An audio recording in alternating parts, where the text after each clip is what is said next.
after leaving my husband, coming back here, my problem was not being able to afford housing, regular housing. It had to be something income-based.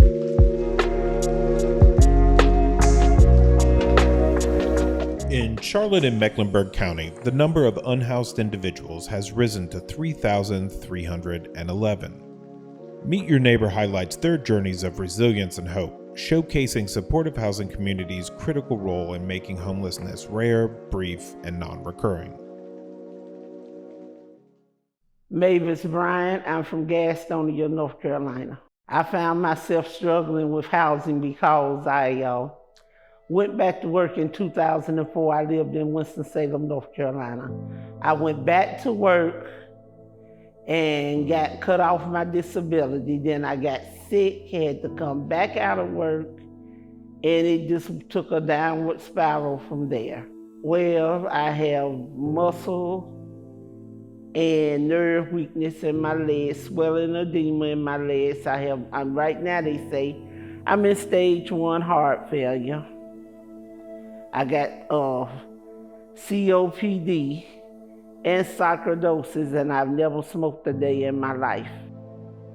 If you are straight, it's less help for you.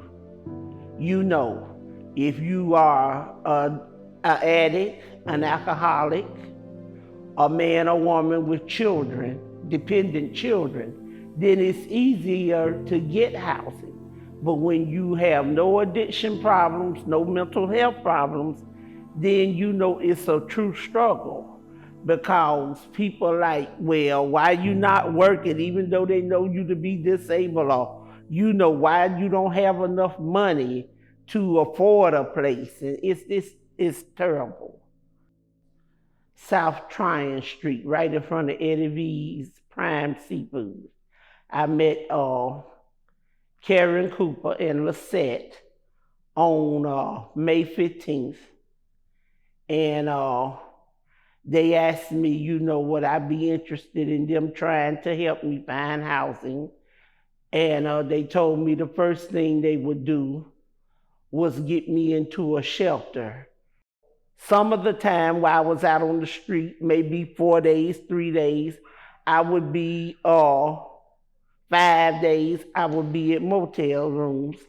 I met a young man, he is a vice president at Bank of America. He gave me a good bit of money to go to the motels, and I thank God for him, for people, not just him, other people that were very kind to me, made sure I had food.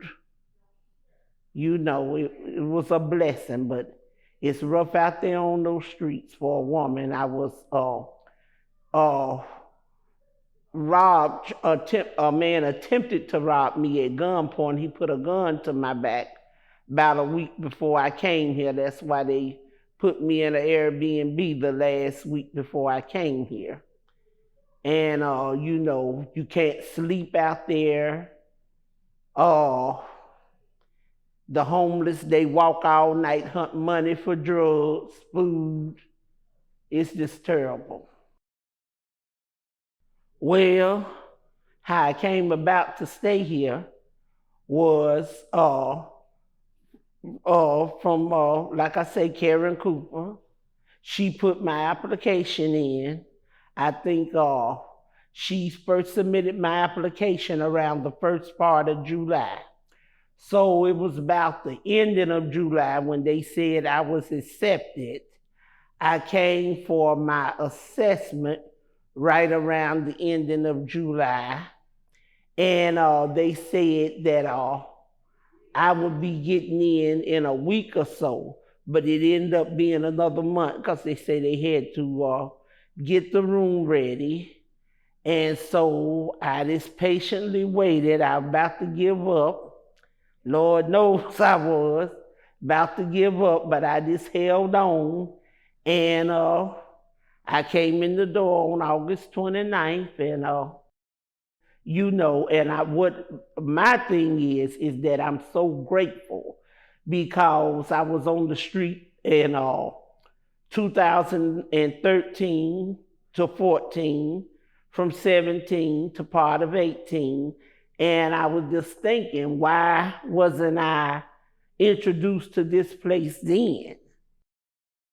Well, I moved in, and the staff, they've been very helpful, pointing me in the directions of things that I need, like getting into the doctor, and they've been very helpful.